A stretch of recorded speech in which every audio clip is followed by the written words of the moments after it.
नमस्कार छात्रों, झारखंड वॉरियर में आपका स्वागत है। आज एक नए पाठ्यक्रम के साथ हम लोग फिर आए हैं यहाँ पे, और ये है समास। समास भी आप शुरू से ही पढ़ते आए हैं। सारा व्याकरण का चीज़ ऐसा है कि जिसको मतलब 5-6 से तो लोग पढ़ने ही लगते हैं। तो ये समास है, सबको जानकारी होगी, पर इसको एक बार दोबारा रिपीट कर देते हैं। ये समास, उपसर्ग या प्रत्यय, ये तीनों शब्द निर्माण के तहत आते हैं। ठीक है, मतलब इससे एक नए शब्द का निर्माण होता है, उपसर्ग में भी, प्रत्यय में भी और समास में भी। अब देखते हैं कि समास है क्या। समास का सामान्य अर्थ अगर देखा जाए तो वो है संक्षेप। मतलब किसी भी वाक्य अगर लंबा वाक्य में है तो उसको छोटा करके लिखना, तो वो कैसे होगा? समास के माध्यम से। ठीक है, समास का प्रयोग, समास किसको कहते हैं? तो दो शब्दों के मेल से जब एक नए शब्द का निर्माण होता है, ठीक है ना, कि दो शब्दों के मेल से एक नए शब्द का निर्माण होता है तो उसे कारक कहते हैं, समास कहते हैं। और कहीं कहीं जब इस समास को हम लोग अलग करते हैं तो उस अलग करने की विधि को समास विग्रह कहते हैं। इसको भी साथ साथ ही जान लेना चाहिए, है ना। समास विग्रह यानी सामासिक पदों को अलग करने की विधि को समास विग्रह कहते हैं। और दो पदों के मेल से जब एक नए शब्द का निर्माण होता है तो उसे समास कहते हैं। क्लियर है? और समास का अर्थ होता है संक्षेप। यदि मूल रूप से देखा जाए तो समास के 4 ही भेद हैं, लेकिन हिंदी में इसको दर्शाया गया है 6। संस्कृत में इसको 7 दर्शाया गया है। एक नई समास जुड़ा है संस्कृत में, ठीक है। ये तो संस्कृत में ये हो जाता है 7, पर हिंदी में 6। हम लोग 6 समास पढ़ेंगे। और वो है पहला अव्ययी भाव, तत्पुरुष, कर्मधारय, द्विगु, बहुव्रीहि, द्वंद्व। ये 6 समास है और 6 का भी हम परिभाषा देखेंगे, उदाहरण देखेंगे और इसको विग्रह करने की विधि देखेंगे, और फिर विग्रह से सामान्य सामासिक पद में लाने की विधि देखेंगे। ठीक है, आगे बढ़ते हैं।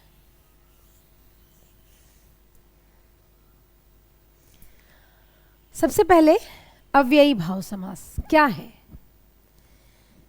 तो अव्यय, थोड़ा बहुत जानकारी आपको पहले व्याकरण में हम दिए हैं अव्यय किसे कहते हैं, लेकिन चूंकि अब अव्ययी भाव समास ही आ गया तो अव्यय क्या है ये पहले जानना पड़ेगा, है ना। अव्यय है क्या, पहले ये देख लेते हैं, तभी ये अव्ययी भाव समास समझ में आएगा। अव्यय बोलिए, या फिर इसी का एक और नाम अविकारी। ठीक है, अ मतलब नहीं और व्यय मतलब परिवर्तन। अ मतलब नहीं और विकार उत्पन्न होना, यानी परिवर्तन नहीं होना। कहाँ परिवर्तन नहीं होगा? मतलब कोई ऐसा शब्दांश, शब्द का अंश, कोई ऐसा शब्दांश जो किसी भी व्याकरणिक तथ्य के आने पर उसमें कोई परिवर्तन ना हो, वैसे शब्द को हम अव्यय कहते हैं। उदाहरण के तौर पे हम लेते हैं कि मान लीजिए प्रति। प्रति ये अव्यय शब्द है, ठीक है, पर इससे जो शब्द बनता है वो हम बना सकते हैं प्रतिदिन। तो जो शब्द बनाए हम प्रतिदिन, अगर हमको कोई वाक्य पुल्लिंग में बनाना है तो भी ये प्रति शब्द तो प्रति ही रहेगा, कभी भी प्रति को प्रता होते नहीं देखा। या फिर अगर ये एक वचन दिख रहा है और हमको बहुवचन में करना है तो भी प्रति को कभी बदलते नहीं देखा। एक वचन हो बहुवचन हो सब में यही यूज होगा। या फिर कोई भी काल हो, वर्तमान, भूत या भविष्य, तो हम लोगों ने कभी भी इस प्रति को बदलते नहीं देखा। ठीक है ना। तो जब किसी भी व्याकरणिक तथ्य के आने पर और उसमें कोई परिवर्तन ना हो उसको हम अव्यय कहते हैं। तो अब आप अव्यय क्या है ये समझ चुके हैं। तो जब अव्यय समझ गए हैं तो अव्ययी भाव समास में कोई दिक्कत नहीं है, क्योंकि अव्ययी भाव समास का जो परिभाषा है वो है कि जिस समास का पूर्व पद किसको कहते हैं। अब जैसे ये यथाशक्ति है तो ये यथा पूर्व पद है और ये शक्ति उत्तर पद है। ठीक है ना। ये यथा पूर्व पद है और ये उत्तर पद है।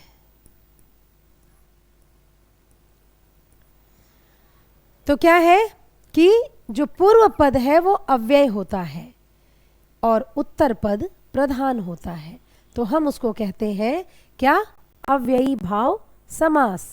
अब देखिए यहाँ जितने भी शब्द दिए हुए हैं, एक भाव से हम देखें यदि, तो वो जो शब्दांश है, वो जो अव्यय शब्द है, कहीं ना कहीं वो उपसर्ग भी है। ठीक है ना, जो कि मूल शब्द के पहले जुड़ता है। तो देखते हैं, अब जैसे उदाहरण यहाँ आया यथाशक्ति, तो यथा शब्द, इसमें कोई भी परिवर्तन करके देख लेना है, होगा ही नहीं। यथाक्रम, प्रत्येक, बेधड़क, दिन भर, अब धड़ाधड़, एकाएक, आमरण, ये सारे शब्द मतलब यही है अव्ययी भाव समास। जैसे बेकार, बेकाम,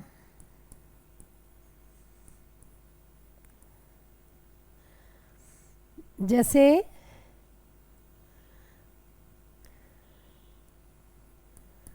बदनसीब। अब इस सब में ये जो बे शब्द है, ये बे शब्द है, ये बद शब्द है, कहीं ना कहीं ये उपसर्ग भी है, परंतु देखा जाए तो ये अव्यय भी है, क्योंकि इसमें परिवर्तन नहीं हो सकेगा, कभी भी नहीं। हाँ, इसका जो विग्रह करने का तरीका है, ये और समास की तरह इसमें एक ही तरह से विग्रह नहीं होता। इसमें आपको शब्द देखकर उसके अनुसार करना होगा विग्रह। अब जैसे बोले यथाशक्ति, यही यथा का हम यूज यहाँ कर दिए कि शक्ति के अनुसार। अगर यही शब्द यहाँ ऐसे होता यथा संभव, और हम इसको बोलते कि संभव के अनुसार, तो थोड़ा अच्छा नहीं लगता सुनने में। अब हम इसको क्या करेंगे जो अच्छा लगे, तो जो संभव हो सके ऐसे विग्रह कर देंगे। जो संभव हो सके, यथा यहाँ भी है, यथा यहाँ भी है, यहाँ ये यथा अनुसार बन गया, पर यहाँ ये यथा जो बन गया। ठीक है, तो हमको देखना है कि ये कैसे बढ़िया होता है। दिन भर, पूरा दिन हो गया, प्रतिदिन, प्रत्येक दिन हो जाएगा, एकाएक, एक एक हो जाएगा। ठीक है ना। आमरण, मरण तक हो जाएगा, आजीवन, जीवन भर हो जाएगा, भर पेट, पेट भरा हुआ हो जाएगा। इस तरह करके बहुत सारे उदाहरण हैं, और ये अव्ययी भाव समास के उदाहरण को इसी तरह विग्रह करना पड़ता है, अलग अलग तरीके से। तो आप इस तरह अव्ययी भाव समास के बहुत सारे उदाहरण देख लिए, और हमको लगता है जहाँ तक कि आप अच्छे से समझ गए होंगे। हम आगे बढ़ते हैं। दूसरा क्या है, ये तत्पुरुष समास। तत्पुरुष समास, इसका परिभाषा में आपका सारा नियम दिख जाएगा कि कैसे ये परिवर्तन और कैसे ये प्रमाणित भी होगा। तत्पुरुष समास में ऐसा समास जिसका पूर्व पद संज्ञा हो, ठीक है, और उत्तर पद प्रधान हो। और एक और बात है इसमें कि जब भी इसका विग्रह हो तो कारक चिन्हों के माध्यम से ही हो। यानी 6 समास में एकमात्र इकलौता समास यही है जो क्या, कारक चिन्हों के माध्यम से इसका विग्रह होता है, बाकी किसी समास में कारक चिन्हों के माध्यम से विग्रह नहीं होता है। ठीक है, अब यहाँ क्या देखना है हमको, हम क्या कहें आपको कि जिसका पूर्व पद संज्ञा हो, तो आप इसी को देख लेते हैं हम लोग, गृह, गृहागत। अब इसमें पूर्व पद क्या है, ये गृह, क्या गृह संज्ञा नहीं है? बिल्कुल संज्ञा है गृह, घर का बोध हो रहा है, ठीक है ना, लेकिन घर की बात नहीं हो रही है। प्रधान कौन है? गृह को आगत, घर में जो आए हैं वो प्रधान है, तो उत्तर पद प्रधान है। और हम बोले एकमात्र ये समास ऐसा है जिसको कि कारक चिन्हों के माध्यम से तोड़ा जाता है, तो ये रहा कारक चिन्ह। ये क्या हो गया? कर्म तत्पुरुष, क्योंकि कारक चिन्ह आपको इसके लिए याद करना ही पड़ेगा। कर्ता ने कर्म को करण से, संप्रदान को के लिए, अपादान से, संबंध का के की, अधिकरण में पर, और संबोधन हे अरे अहो अजी। ठीक है, तो कारक चिन्ह बिल्कुल याद करना पड़ेगा, तभी आपका ये विग्रह अच्छे से कर भी पाएंगे और उसको मतलब आप उसको छांट पाएंगे कि हाँ ये तत्पुरुष समास है। ठीक है, अब जो ये तत्पुरुष समास है इसके भी 6 भेद हैं, इसको थोड़ा देखना ही पड़ेगा। क्या है 6 भेद? आप जैसे ही याद कर लिए कारक चिन्हों को, कारक को, तो कारक में देखते हैं हम लोग कि 8 भेद होते हैं। उस 8 में पहला यानी कर्ता को हटा दे और 8वां यानी संबोधन को हटा दे, बीच के जो 6 बच गए ये 6 तत्पुरुष समास के भेद हैं। ठीक है, जैसे हम बोलते हैं सबसे पहले आएगा कर्म, क्योंकि कर्ता तो हट गया, तो कर्म तत्पुरुष जिसका चिन्ह को है, करण तत्पुरुष जिसका चिन्ह से है, संप्रदान तत्पुरुष जिसका चिन्ह के लिए है, अपादान तत्पुरुष जिसका चिन्ह से है अलग होने के अर्थ में, संबंध तत्पुरुष जिसका चिन्ह का के की है, और अधिकरण तत्पुरुष जिसका कि में और पर। ठीक है, ये है। तो हम इस तरह देख रहे हैं कि 6 भेद, सबके चिन्ह अलग अलग हैं और चिन्ह के आधार पर हम अच्छे से नामकरण कर सकते हैं कि ये कौन सा तत्पुरुष समास है। कर्म तत्पुरुष, जहां भी को चिन्ह देखेंगे तो हम समझ जाएंगे कि ये कर्म तत्पुरुष है, लेकिन कब? जब कारक चिन्ह याद होंगे। ठीक है, आप यहाँ देखिए, यश प्राप्त, यश को प्राप्त, ग्राम गत, ग्राम को गया हुआ, सर्व प्रिय, सबको जो प्रिय हो, और गगन चुंबी, गगन को चूमने वाला। इसमें हम लोगों ने क्या देखा? यश, ग्राम, सबको, गगन, कहीं ना कहीं ये सब संज्ञा है। ठीक है ना, सबको यहाँ किसी न किसी व्यक्ति को ही दिखा रहा है, और एक व्यक्ति को नहीं दिखा रहा है, पूरे समूह को दिखा रहा है। ठीक है, और यश वो भी हमारा भाववाचक संज्ञा में है, ग्राम जातिवाचक संज्ञा में है, गगन ये भी संज्ञा ही है। ठीक है, तो अब हम देखते हैं यहाँ दिख गया संज्ञा, और कर्म का यहाँ चिन्ह, कारक चिन्ह भी दिख गया को। ठीक है, सब को यहाँ घुसा हुआ है और ये को। ठीक है, करण तत्पुरुष में देखते हैं इसका चिन्ह है से, लेकिन ये किस संदर्भ में है? ये मिलन के संदर्भ में है, ये साधन के संदर्भ में है। ठीक है ना, जैसे हस्तलिखित, तो हाथ से लिखा हुआ या फिर हस्त से लिखित, हाथ साधन का काम कर रहा है, किसका? लिखने का। मन चाहा, मन से चाहा, तो मन यहाँ पे संज्ञा है और चाहा वो प्रधान है, मन का यहाँ कोई काम नहीं, चाहने का काम है, तो उत्तर पद प्रधान हो गया। भयाकुल, तो भय से आकुल, है ना, कि व्याकुल क्यों है? क्योंकि भय है हमारे अंदर, तो भय उसके अंदर साथ में है, साधन है। आकुल व्याकुल होने का साधन भय है। मुंह मांगा, मुंह से मांगा, तो इसमें क्या दिख रहा है कि सब से जो है वो साधन के रूप में आया है। ठीक है, अब जैसे बोलेंगे रस भरा, तो क्या हो जाएगा? रस से भरा, साधन है, भरा हुआ तो है क्या चीज से? रस से। रस का क्या काम? काम तो वहां जो मुख्य है वो है भरना। ठीक है, तो इस तरह हम क्या देख पा रहे हैं कि पूर्व पद संज्ञा, उत्तर पद प्रधान और कारक चिन्हों के माध्यम से विग्रह। संप्रदान में देख लीजिए, को भी आता है और के लिए भी आता है। आपको पहले ही बताए थे कि अगर को कहीं कुछ देने के संदर्भ में आ जाता है तो हम उसको संप्रदान तत्पुरुष बोल सकते हैं, लेकिन इसके अतिरिक्त कहीं भी को है तो वो कर्म तत्पुरुष है। ठीक है, गौशाला, गाय के लिए शाला, शाला मतलब रहने का जगह।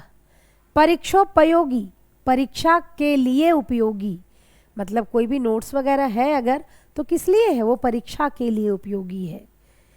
तपोवन, तप के लिए जंगल, वन तो है पर किस लिए?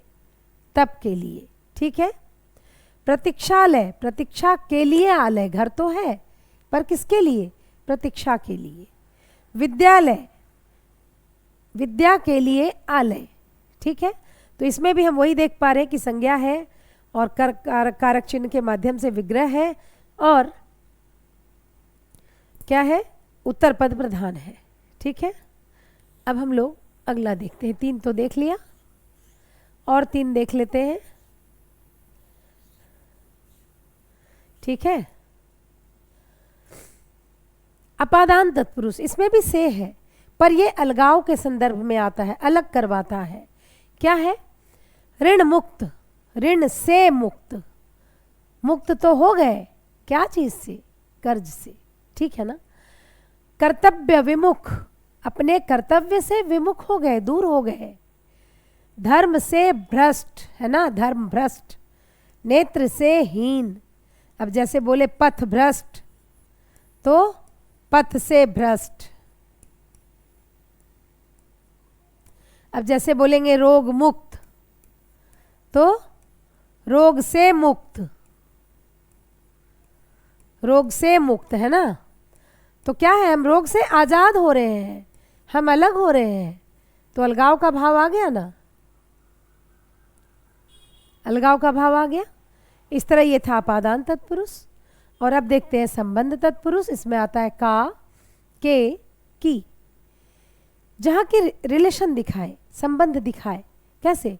प्रेम सागर, सागर तो है पर किसका? प्रेम का सागर।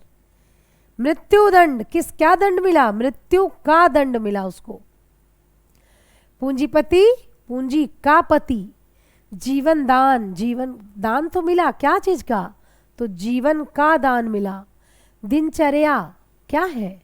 ये चर्या मतलब रूटीन, तो क्या चीज का रूटीन है? दिन का, पूरा दिन का। देव मूर्ति, मूर्ति तो है किसकी? देव की। संबंध बता रहा है ना। विद्या दान, दान तो दे रहे हैं क्या चीज का? विद्या का। और प्रजातंत्र, तंत्र तो है किसका? प्रजा का। राजतंत्र, तंत्र तो है मतलब शासन तो है किसका? राजा का। ठीक है, इस तरह हम देखते हैं। अब जैसे बोलेंगे राजकन्या तो राजा की कन्या।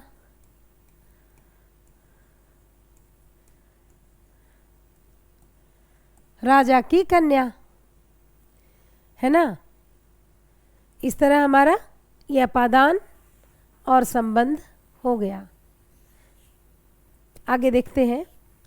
अभी हम लोग तत्पुरुष समास के अंदर जो 6 भेद हैं उस 6 भेद को देख पा रहे हैं। ठीक है ना। नेक्स्ट, अधिकरण तत्पुरुष। अधिकरण किस काम में आता है? आपको जब हम कारक पढ़ा रहे थे तो सबका परिभाषा बताए थे। तो अधिकरण का क्या बताए कि ये आधार का काम करता है। ठीक है, बेस, जिसको बेस कहते हैं। और इसका चिन्ह इसीलिए में, पर, कहीं कहीं में और कहीं कहीं पर। अब जैसे जलमग्न, मग्न तो हो गए पर किस में? जल में। दर्द तो है कहाँ? पेट में। वीर तो है क्या चीज में? दान करने में। और प्रवेश तो करना है पर किस में? घर में, गृह प्रवेश। शोक में मग्न, पुरुषों में उत्तम, पुरुषोत्तम। मृत्यु, मृत्युंजय। अब यहाँ मृत्यु पर विजय या मृत्यु पर जय, कुछ भी बोल सकते हो। आप बीती, आप पर बीती। घुड़सवार, घोड़े पर सवार। ठीक है, तो यहाँ में भी दिख गया, पर भी दिख गया। अब जैसे बोले सिर दर्द, तो दर्द कहाँ? सिर दर्द, सिर में दर्द।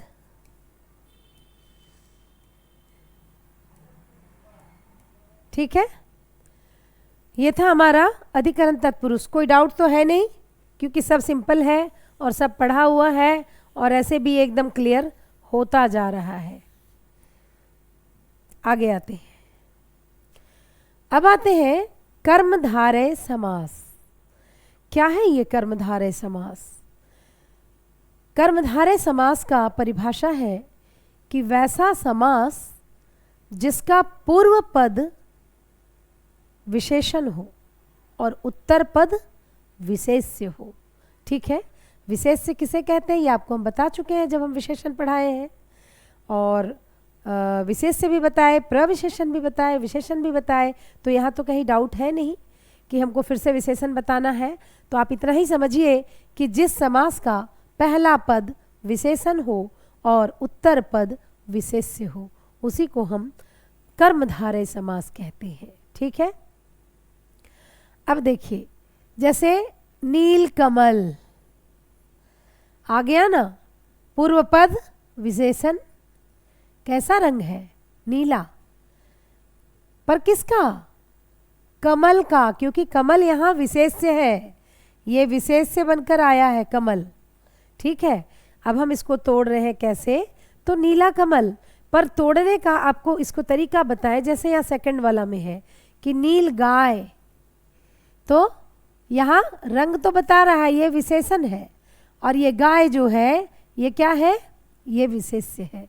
नीली है जो गाय, मतलब कि हम उस गाय की बात कर रहे हैं जो नीली है, हम उस कमल की बात कर रहे हैं जो नीला है। कमल तो बहुत सारे हैं, गाय बहुत सारी है, पर हम सबकी बात नहीं कर रहे, ये विशेषण लगा हुआ है। हम उस गाय की, उस कमल की बात कर रहे हैं जो नीला है। चंद्रमुखी, मतलब अब यहाँ देखिए, एक तो है जो करके विग्रह होता है, और दूसरा के समान करके विग्रह होता है, और तीसरा एक रूपी करके भी विग्रह होता है। यानी कर्मधारय समास को हम 3 तरीके से विग्रह कर सकते हैं। पर आपको तय करना होगा कि ये जो शब्द मिला हमको सामासिक पद, वो आखिर कौन से तरीके से विग्रह करने से अच्छा होगा। महावीर, अब फिर आ गया यहाँ पे है जो, मतलब हम उस वीर की बात कर रहे हैं जो महान है। अगर यहाँ हम कर देंगे समान, कि महान के समान वीर, कहीं से अच्छा नहीं लग रहा है। महान रूपी वीर, बिल्कुल अच्छा नहीं लग रहा है। यहाँ तो हमको दिखाना है उस वीर को जो महान है। ठीक है ना। महाराजा, हम तो उस राजा की बात कर रहे हैं जो महान है। दुष्चरित्र, हम कैसे चरित्र का बात कर रहे हैं? हम वैसे कैरेक्टर की बात कर रहे हैं जिसका कैरेक्टर ही दूषित है, दूषित है जिसका। ठीक है, अब इतना जब हम देख पा रहे हैं, अब जैसे आएगा मान लीजिए घनश्याम, घन रूपी श्याम, यहाँ पे आ जाएगा कि मतलब जो हम बादल देख पा रहे हैं वो बादल कैसा है? घन रूपी श्याम। हम कह सकते हैं कि जो कृष्ण का जो रंग है वो कैसा है? बादल के रंग की तरह है, उसी का रूप का आरोप हुआ है। ठीक है, घन रूपी श्याम। तो इस तरह हम रूपी शब्द का यूज करते हैं समान का और है जो। अब इसमें आप देखिए कि क्या दिखाने का प्रयास कर रहा है, किसी एक हिस्से को दिखाने का प्रयास कर रहा है। जैसे कि महावीर, जो महावीर की बात कर रहे हैं, तो उसमें और भी बहुत सारे भाव होंगे, केवल वीरता का भाव तो होगा नहीं, पर हम उसके जीवन का एक पार्ट को उठाए जो वीरता है ना, और उस पे लगाए समास कि महान है जो वीर, मतलब जो विशेषण है उसका वो महानता है, और जो विशेष से हम उस वीर की बात कर रहे हैं जो महान है। ठीक है, तो जीवन के किसी एक पार्ट को लिया जाता है। अब जैसे देख लीजिए नीलकंठ,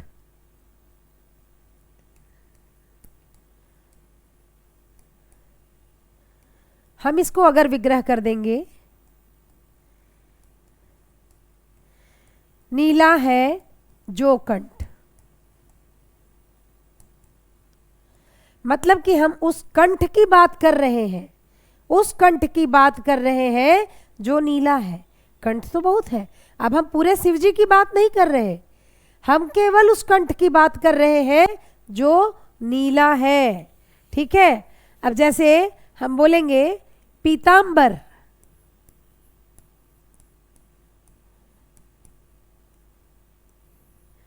तो हम इसका क्या होगा, पीत है जो अंबर। यहां जो अंबर है ये वस्त्र के रूप में आ गया, मतलब कि हम उस वस्त्र की बात कर रहे हैं जो पीला है। ऐसा नहीं कि उस व्यक्ति की बात कर रहे हैं, हम तो केवल वस्त्र की बात कर रहे हैं, उस वस्त्र की जिसका रंग पीला है। ठीक है, तो यहाँ पे हम देख पा रहे हैं कि यहाँ कुछ खास पार्ट को ध्यान दिया जाता है, इसमें किसी पूरे व्यक्ति विशेष का बात नहीं किया जाता है। तो ये है क्या, कर्मधारय समास। आगे देखते हैं द्विगु समास।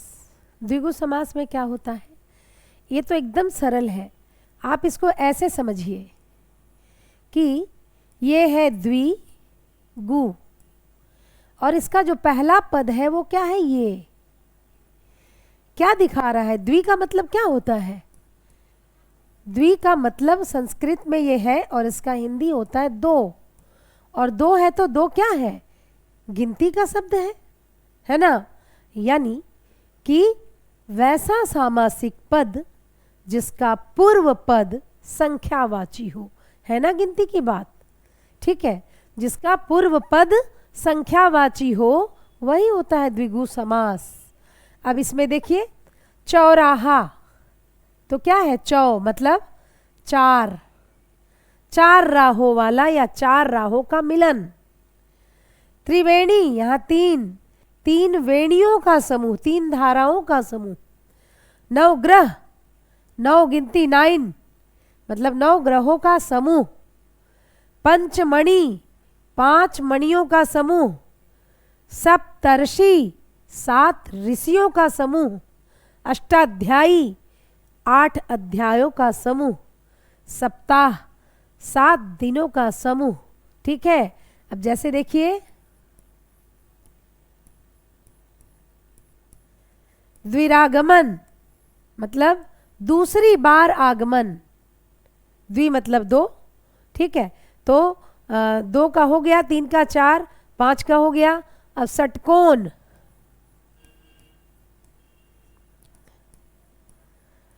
मतलब षट माने 6 कोणों का समूह, षटकोण। 7 का हो गया, 8 का हो गया, और 9 का भी दिया है, और यहाँ एक ले आते हैं हम दशानन। क्या हो जाएगा, 10 गिनती का है, 10 आननों का समूह। ठीक है, इस तरह हम देख पा रहे हैं क्या कि कोई भी शब्द को देखिए तो हर एक में पहला पद जो है वो गिनती का ही है।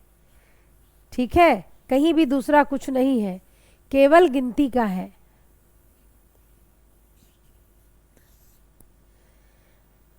आगे देखते हैं बहुव्रीहि। बहुव्रीहि समास क्या है, ये एक ऐसा समास है, अभी तक जितना भी देखे किसी में पूर्व पद प्रधान, किसी में उत्तर पद प्रधान, कुछ ना कुछ है, पर यह एक ऐसा समास है जिसका ना पूर्व पद प्रधान है ना उत्तर पद प्रधान है, तीसरा जो आता है वो प्रधान हो जाता है। ठीक है ना, आप समझने के लिए देखिए इसको कि पहला पद बिल्कुल नहीं प्रधान, दूसरा बिल्कुल नहीं है, और तीसरा जो आ रहा है बाहर से वो प्रधान हो रहा है। आप अगर देखिए तो आप अगर रचना के आधार पर शब्द पढ़े होंगे तो उसमें एक भेद आता है योग रूढ़। 3 भेद है, रूढ़, यौगिक, योग रूढ़। पर योग रूढ़ के नियम को ये फॉलो करता है। योग रूढ़ में भी है कि 2 शब्दों का ऐसा मिलन जिसका तीसरा कोई अर्थ भी हो। ठीक है, तो यहाँ भी तीसरा अर्थ जो होता है वो महान होता है और वो शब्द होना चाहिए प्रसिद्ध शब्द। ठीक है, जैसे अभी हम लोग देखे थे नीलकंठ, ठीक है ना।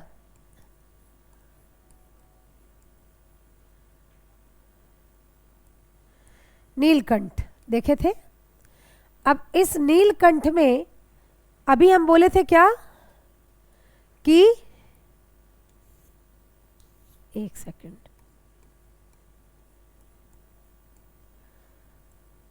जब इसको हम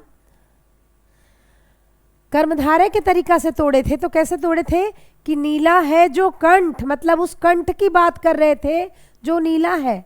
अभी हमको बहुव्रीहि में तोड़ना है तो हम कैसे तोड़ेंगे कि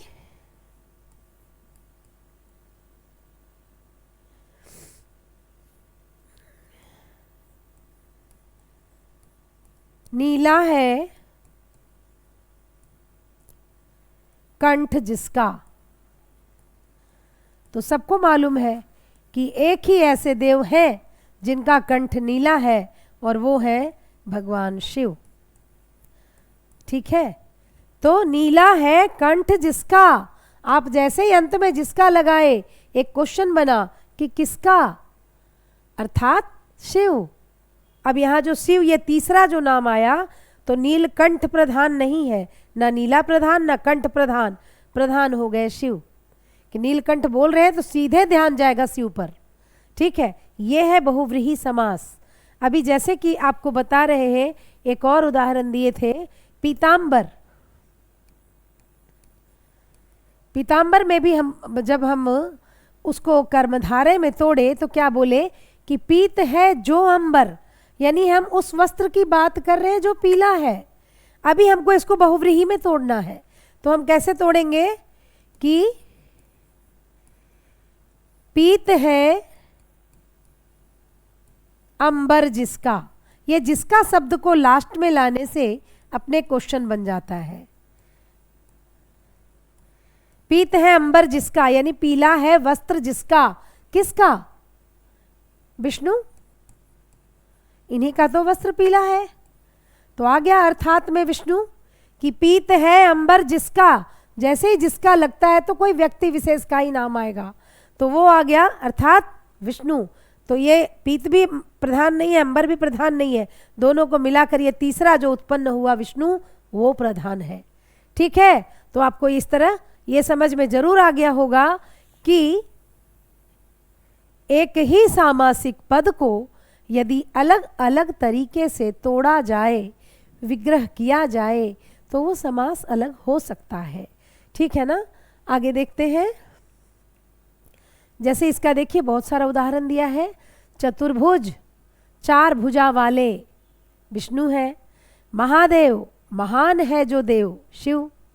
चंद्रधर, चंद्र को धारण करने वाले शिव। गंगाधर, गंगा को धारण करने वाले शिव। विषधर, विष को धारण करने वाला यानी सर्प।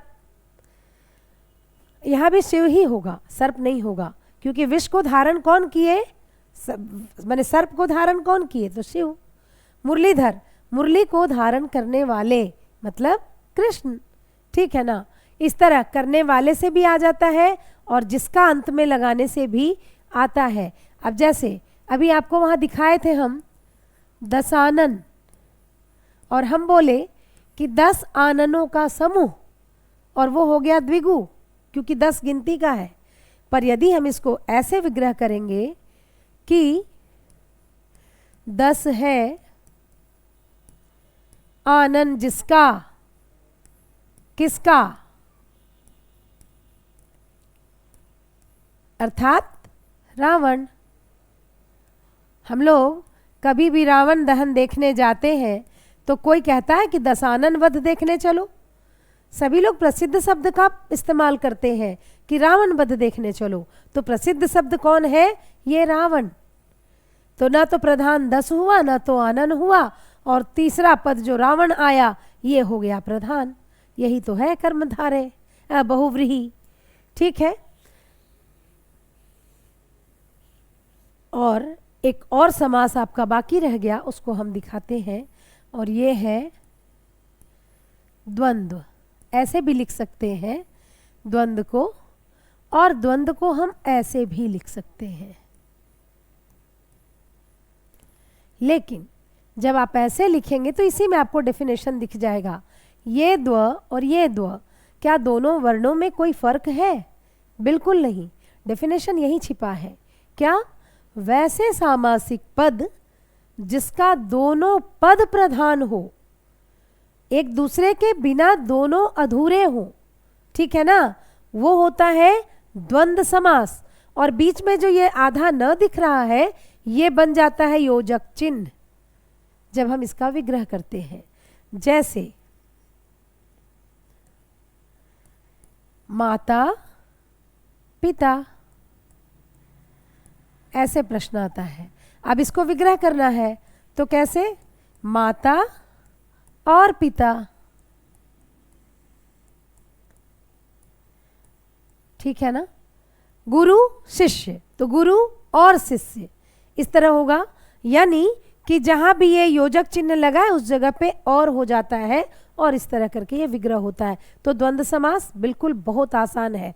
अब एक बात अंतिम में आपको हम ये बता दें कि अभी आपको जो हम दिखाए कि पीताम्बर, नीलकंठ या दशानन को कई बार हम एक बार इसको तोड़ दिए द्विगु में, फिर एक बार तोड़ दिए कर्मधारय में, है ना, नहीं बहुव्रीहि में। उसी तरह पीताम्बर को और नीलकंठ को कर्मधारय में तोड़े और फिर बहुव्रीहि में तोड़ दिए। आखिर क्यों, कैसे ऐसे हो पा रहा है? ठीक है ना, ये बात होती है कि कैसे हो पा रहा है। अब दशानन को हम चाहे तो हम बना दे द्विगु, दशाननों का समूह, चाहे तो बना दे हम कर्मधारय कि 10 है जो आनन, यानी हम उस आनन की बात कर रहे हैं जो 10 है गिनती में। और अगर हम बना देंगे कि 10 है आनन जिसका, अर्थात रावण, मतलब यहाँ बहुव्रीहि समास हो गया। ना 10 प्रधान है ना आनन प्रधान है, और मुख्य हो गया कौन? ये रावण। ठीक है, इस तरह करके तो हम ऐसे करके क्या देख पाए? हम ये देख पाए कि कोई भी समास स्पेसिफिक नहीं है कि ये यही समास है, उस पर कोई मुहर नहीं लगा है। वो आप पे डिपेंड करता है कि आप उसको कैसे विग्रह करते हो। आपके विग्रह के करने के तरीका पर उसका नाम बदल जाता है उस समास का। ठीक है, ये बात हमेशा नोट में रखिए ताकि आपको ये ध्यान रहे कि कैसे समास का कोई स्पेशल नामकरण नहीं है, वो विग्रह करने के तरीके पे उसका नामकरण हो जाता है। ठीक है, तो आज की कक्षा हमारी यहीं समाप्त होती है। मिलते हैं अगली कक्षा में, और उम्मीद करते हैं कि आपको समास अच्छे से समझ में आ गया होगा। ठीक है छात्रों, धन्यवाद।